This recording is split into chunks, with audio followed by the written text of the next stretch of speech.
Hello everyone, good morning, welcome back to our channel. এখন বাজে সকাল 11টা। আর আজকে আর দোকানে যাইনি। আজকে হচ্ছে সানডে। তোমরা তো জানোই সানডে মানে আমার কাছে খুব স্পেশাল একটা দিন। দোকানে যাইনি তার কারণ হচ্ছে আজকে হচ্ছে নীল ষষ্ঠী। আর যেহেতু নীল ষষ্ঠীর উপোস আমি বাড়িতে থাকতে করতাম, তো এখানেও তো করবো। তাই ও নিরামিষ রান্নাবান্না আসলে 2-3 পদের রান্না হবে, তো তাই ও পারবে না সবটা। তাই আমাকে বললো যে আজকে আর তোমাকে যেতে হয় না, আজকে আমাকে একটু রান্নাতে হেল্প করবা। তো রান্নাতে হেল্প করতে গিয়ে অবশ্য রান্নাগুলো আমিই করেছিলাম, কারণ এঁচোড়ের তরকারি ও খুব একটা আর কি ভালো পারে না, যার জন্য। আর দেখতে পাচ্ছ আমার পুজো টুজো দেওয়া হয়ে গেল, করে নেবো, কারণ নিরামিষ সবজি আর পরোটা এনেছিল। আমি একদম নির্জলা উপোস করি না, মিথ্যা বলবো না তোমাদের। তো আমি নিরামিষ খেয়ে তারপর আর কি নীলের ঘরে বাতি দিই। হ্যাঁ, হয়তো সবার সাথে আমার সাথে একমত হবে না, কিন্তু আমি এরকমই প্রত্যেক বছরই করে আসি। নিরামিষ খাবার দাবার খাই, তারপর ভাতটা খাই না। তবে এবার তো নীলের ঘরে বাতিটা দেবো না, যেহেতু এখানে আর কোথায় বাতি দেবো, ওই ভগবানের কাছেই দেবো ঘরের মধ্যে। তাই আর কি উপোসটা আর করলাম না, মানে ভাতই খেয়েছি, নিরামিষ ভাত খেয়েছি। বাড়িতে থাকলে বুঝতেই তো পারছো, সারাক্ষণ পিছু পিছু ঘুরে ঘুরে বেড়াবে, আর একটা করে শুধু এটা হয়নি, ওটা হয়নি, এটা হবে না, ওটা হবে না, এই করে করে বেড়াবে। তো সেরকমই আর কি বলছিল যে আমি আর কি সবজি কাটবো, তাই আমি বলছিলাম যে একটুখানি হেল্প করে দেওয়া। আমি বাড়িতে থাকলে উনি আর কিছু করবেন না, এই হচ্ছে মন্তব্য। ওই যে দেখতে পাচ্ছ শাকটা নিয়ে, ওই যে সাইডে দেখতে পাচ্ছ শাকটা নিয়ে বসেছে সেই কখন, কিন্তু তাও মানে ও টুকটুক টুকটুক করে শাক বেছেই যাচ্ছে। যেহেতু আমি আছি, রান্নার তো চিন্তা নেই। আর আমি যেদিনকে কাজে থাকি, মানে দোকানে থাকি, বিশ্বাস করো সেদিনকে যে কত তাড়াতাড়ি সব কিছু হয়ে যায়, তোমাদেরকে তো দেখাই, তোমরা তো দেখতেই পাও।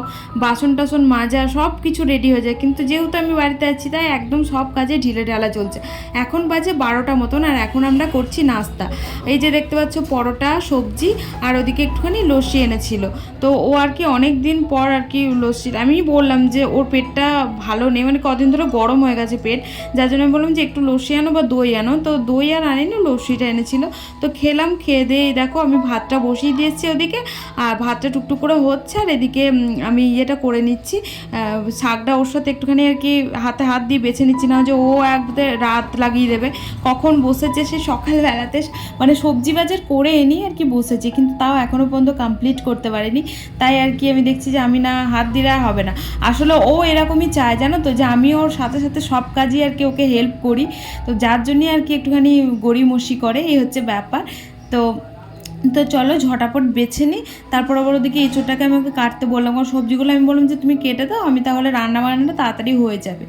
তো এঁচোড়গুলো কেটে দিল। আর সবটা আজকে করবো না, কারণ অনেকটা হয়েছে, এটা হাফটা রেখে দেবো আর হাফটা করবো। আর প্রচণ্ড আঠা, এই যে তেল সঙ্গে নিয়েই বসে কাটছে। আর তার আগে এই যে দুজনে মিলে শাক কোটা ছাড়ালাম, শাকটা হাফ করবো আর হাফ কালকেই করব, কারণ দুটো তো মানুষ, এতগুলো শাক তারপর এতগুলো এঁচড় খেতে পারবো না। আর যেহেতু মানে 2-3 বার করে হাতে আঠা লাগবে, তাই ও একবারই আর কি কেটে রেখে দিল। এই হচ্ছে ব্যাপার। এঁচড় আমার বড্ড প্রিয় একটা জিনিস। আমি যখনই এঁচড় রান্না করি একটু হালকা আর কি ভাপিয়ে নিই, আর আজকেও সেরকমই করেছি, নুন দিয়ে হালকা আলুটা দিয়ে আর এঁচড়টা দিয়ে ভাপিয়ে নিলাম। তো ভাপালে দেখবো অনেকটাই সেদ্ধ হয়ে যায়, যেহেতু অনেকটা আর কি বেলা হয়ে গেছিলো, তাই আমি ওই সোজা সাপটাভাবে আর কি ভাপিয়ে নিলাম। এই দেখো মশলাটাও করে নিয়েছি। তো কী কী মশলা দিয়েছি তোমাদের সাথে না হয় পরে একদিন ভালোভাবে শেয়ার করব, কারণ আজকে তাড়াহুড়োর মধ্যে না কিছু শেয়ার করতে পারলাম না। অবভিয়াসলি সবাই জানো যে এঁচড়ের তরকারি কেমন করতে হয়, আমি না প্রথমে জানতাম না, তারপর কিছুটা ইউটিউব, কিছুটা মায়ের কাছ থেকে এই টিপস নিয়ে নিয়ে শিখেছি। তবে এখন মিথ্যা কথা বলবো না, ভালোই হয় এঁচড়টা। তো রান্নাবান্না সমস্ত কমপ্লিট, আর বাসন টাসন ভাজাও কমপ্লিট হয়ে গেছে, ও গেছে স্নানে। আর কী কী রান্না করেছি তোমাদেরকে দেখাই, দাঁড়াবো। এই যে দেখতে পাচ্ছ আলু ভাতে। তো আলু ভাতে 4টে দিয়েছিলাম, তার মধ্যে 2টো সেদ্ধ হয়েছে, 2টো সেদ্ধ হয়নি। অ্যাকচুয়ালি আমি আলু ভাতে দিতে ভুলে গেছিলাম, ভাত হাফ হয়ে গেছে, তারপর আলু সেদ্ধ দিয়েছি, যার জন্য 2টো হয়তো জানি না কেন সেদ্ধ হয়ে গেছে, আর 2টো হাঁড়িতেই পড়ে আছে। আর এদিকে করেছি হচ্ছে এই যে তেল শাক করেছি, আর পাটের শাক। আর এদিকে করেছি দেখাই, এই যে এঁচড়ের সবজি, তো নিরামিষ। তো চলো খাওয়া দাওয়া সেরে নেবো। আর দারুণ টেস্টি হয়েছে এঁচড়ের সবজিটা, কারণ একটুখানি টেস্ট করে দেখলাম।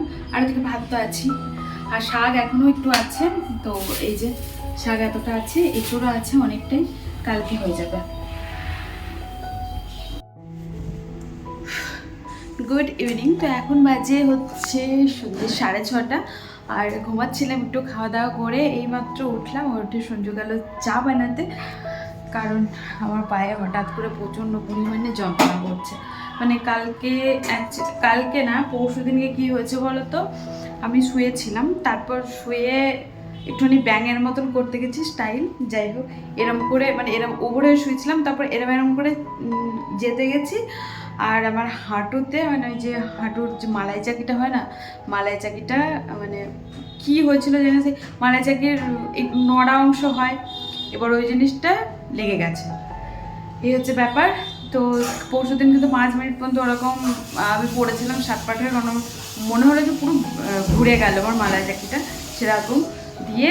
কালকে কিছু বুঝতে পারিনি, হালকা হালকা ব্যথা বুঝতে পেরেছি রাত্রেবেলাতে, বাট আজকে সকাল থেকে প্রচণ্ড পরিমাণে যন্ত্রণা করছে, এই হচ্ছে কাহিনী। তো যার জন্য আমি শুয়েছিলাম, শুয়ে টুয়ে উঠে আর আমি নড়াচড়া করতে পারছিলাম না। এখন একটুখানি মানে ঠিক লাগছে, একটু হাঁটাচলা করলাম, আর যন্ত্রণাও করছে খুব। আর ও করছে চা, আচ্ছা কফি বানিয়েছে, গরমে কফি ভালো লাগে না, কফিটা শীতকালে বেটার। তো যাই হোক কফি বানিয়েছে, আর তার সাথে বিস্কিট এনেছে, ওই লেরুয়া বিস্কিটগুলো আমি আনতে বলেছিলাম ওকে, ভালো লাগে আমার। আর সিঙ্গাড়া ভাজবে, সিঙ্গাড়া বললো যে 10-20 মিনিট মতন লেট হবে, যার জন্য দেখি পাঠাই কিনা, কারণ হয়ে গেছে অনেকক্ষণই। ও দুধ নিয়ে এসছে, তখন আর কি জিজ্ঞাসা করে এসছে, তারপর বলেছে যে 10-20 মতন লেট হবে। যাবে আনতে সিঙ্গাড়া? যাবে তুমি? আর আজ পয়লা বৈশাখে শপিং করতে যাওয়ার কথা আছে, দেখি চাটা খাই তারপর বেরোবো ভাবছি। পায়ে লাগছে তো, দি সাহসও পাচ্ছি না, কারণ এখান থেকে ওই অতটা পর্যন্ত হেঁটে যেতে হবে, ধরো ওই রোডে গিয়ে টোটো ধরবো, এবার তার জন্যই আর কি দেখি কি কত দূর করতে পারি, যা ইচ্ছা। তো চলো পরে দেখা হচ্ছে আমাদের সাথে। হেভি খেতে, চলো খেয়ে নি, তারপর বেরোতে হবে, যাবা না? আমার পায়ে খুব লাগছে, কোলে করে নিয়ে যাবো আমাকে, তাহলে আমাকে কোলে করে নিয়ে যাবো, কোলে নেওয়ার নাম শুনে সিট টেনে ধরেছে। তো এই যে রেডি হয়ে গেছি, আর আমার একটাই কুর্তি দেখতে পাচ্ছ, তার কারণ হচ্ছে অ্যাকচুয়ালি আমি কিচ্ছু আনিনি ড্রেস থেকে, মানে কিচ্ছু আনিনি বলতে এই কুর্তিগুলো এনেছি, দুটো এনেছি, কিন্তু এটাও প্রচণ্ড গরম, তার থেকেও গরম হচ্ছে পিঙ্ক কালারের একটা আছে, ওটা তো দুটো কুর্তি দেখে নিতে হবে জানো তো, কারণ কুর্তি শর্ট পড়েছে। এমনি তো কুর্তি খুব একটা পরি না, এমনি টি শার্টগুলো প্যান্টগুলোই পরি, তো আর কি কোথাও গেলে এই কুর্তি টুর্তিগুলো পরে যায়। আর এটা প্রচণ্ড টাইট, যার জন্য কষ্টও হয় খুব গরমে, আর গরমও করে। তো দেখি ওটা অর্ডার দিতে হবে কুর্তি। আর আজকে যাচ্ছি পয়লা বৈশাখে কিছু কেনাকাটা করতে, তো কি পাই না পাই দেখি, যদি কম সময় তেমনভাবে মানে কোনো জিনিস পাই যাই। আর ওকে বললাম আমি দুটো গেঞ্জি কিনে দেবো, বারবার এই একটা কথাই বলছে, গেঞ্জি নেবো না বাট আমি কিনে দেবো। আর তো চলো দেখতে থাকো ব্লগটা, কী নিই না নিই সবটাই তো তোমাদের সাথে শেয়ার করবো। এখন ওই 7টা 7:30 মতন বাজতে চললো, টাটা। ছোটো হোক বা বড়ো হোক, নিজস্ব গাড়ি একটা যদি থাকতো তাহলেই টোটোর জন্য এতক্ষণ ধরে ওয়েট করতে হতো না। আসলে টোটো পাওয়াই যায় না জানো, তারপর অনেকক্ষণ ওয়েট করার পরে এই যে পেলাম। তো বাড়ি থেকে এসেছিলাম প্রায় 10 মিনিট মতন, তারপর দেখছি সব ভর্তি টোটো, খালি টোটো আর পাচ্ছিলাম না, তারপর এই যে পেলাম। তারপর ভাড়াটা একটু বেশি বলছিল, আর রাত অনেকটা হয়ে যাচ্ছিল, অনেকক্ষণ দাঁড়িয়েও ছিলাম, তাই ওকে বললাম যে থাক আর দামাদামি করে লাভ নেই, যা বলছে চলো। তো এই হচ্ছে ব্যাপার।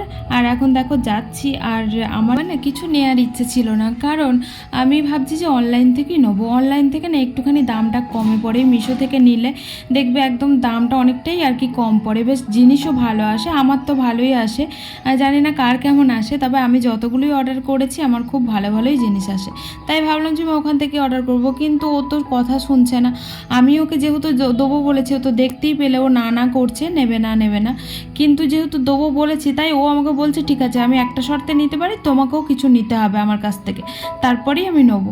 এবার আমি ওকে বলছি ঠিক আছে তুমি দেবা, ঠিক আছে, কিন্তু আমি অনলাইন থেকে বুক করবো, আমি এখান থেকে নেবো না। তো কী আর করবো, দেখো জোর জবরদস্তি আর কি আমাকে পছন্দ করতে বলছে। তো আমি তো কোনোবারই পছন্দ করি না, তোমরা তো জানোই। আর প্রতিবারের মতন এবারও চলে এসেছি ভি মার্টে, কারণ আমার এখান থেকে আমি কমফোর্টেবল ফিল করি, জিনিসপত্র দেখা কিনি বা না কিনি দেখতে খুব ভালো লাগে আমার, আর প্রচুর প্রচুর কুর্তির কালেকশন এসেছিলো, যেহেতু সামার সিজন তার জন্য। আর এই কুর্তিগুলো বেশ ভালো লাগছিল। এই যে দেখতে পাচ্ছ 2-3টে সিলেক্ট করলো। আমি দেখি ট্রায়াল রুমে যাই, তারপর তোমাদেরকে দেখাই কোনটা কোনটা ভালো লাগছে। তো এই যে দেখো এই একটা মানে দেখলাম, ট্রায়াল করলাম, নেবো কি না নেবো সেটা পরের কথা, কিন্তু বেশ সুন্দর লাগছিল, তাই ভাবলাম যে একটু ট্রায়াল করে আসি। তবে দামটা অনেকটাই বেশি, 300 টাকায় একটা কুর্তি দিচ্ছিল। আর আমি অনলাইনে 300 টাকায় প্যান্ট কুর্তি সমস্তই আর কি সেট পেয়ে যাব অন্য সদ্য। তো তাই ভাবছিলাম। তারপর ওর জেন্টস সেকশনে গেলাম, আর এখানে গিয়েও তো ও নমনা করছে, কিন্তু আমি তো নাছোড় বান্দা, নিতেই হবে, কিছু করার নেই। আর তারপর আমি শপিং করে চলে এলাম বাইরে। এখন ওয়েট করছি আবার ওই টোটোর জন্য। কি আর করবো, টোটোর জন্যই শুধু ওয়েট করা কাজ। তো চলো বাড়ি গিয়ে তোমাদেরকে দেখাচ্ছি যে কি কি নিলাম। আমার এটা গাউনটাই সুন্দর, কারণ পরেছি, এটাও সম্ভব হলে ফটো দিয়ে দেবো, দেখে করার জন্য নিয়েছে হালকা ফুলকা। এই যে দেখতে পাচ্ছ, এটা টি শার্ট। তো এই যে ফুলটা দেখতে পাচ্ছ, এটা হচ্ছে আমার বরের জন্য। আমি কি বলবো, রাত্রিবেলাতে গাছে হাত দিয়ে ভাঙলাম, মানে ছিঁড়লাম, তারপর দিলাম ওকে। ও বলছে যে আমার ভালো লাগেনি, কারণ রাত্রিবেলাতে যেহেতু ছিঁড়েছি, দিতে ইচ্ছা করলো তাই আর কি। তো জানি রাত্রে গাছের মধ্যে হাত দিতে নেই, কিন্তু মাধবীলতা ফুলগুলো আমার খুব ভালো লাগে, কারণ এটা সেন্ট এত সুন্দর হয়। আমার যখন বাড়ি হবে আমি তখন লাগাবো ব্যালকনিতে, আমার খুব ভালো লাগে। তো আজকের জন্য সরি, কারণ এটা ফুল ছিঁড়েছি তার জন্য। আর ও করছে এখন তরকারি গরম, কারণ খাওয়া দাওয়া হবে, এখন 10:30 মতন বাজে। তো চলো, টাটা, গুড নাইট, ভালো থেকো সবাই।